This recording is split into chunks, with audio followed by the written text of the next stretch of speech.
Kamusta katrabaho si Direk Louie Ignacio?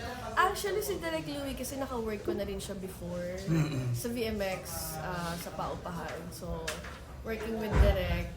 Yeah, si Direk, mabait si Direk eh. Kumbaga, hinahayaan kanyang, hinahayaan kanya. Pero, at the same time, talagang inilalabas niya talaga yung dapat na para sa character mo. Kasi si Direk, nasa, anong sa kanya, tawag sa kanya, acting director. Yes, so Yes.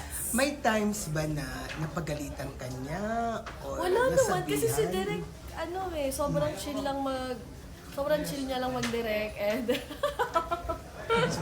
sobrang chill niya lang mag-direct. Tawag dito, walang pressure na nangyayari.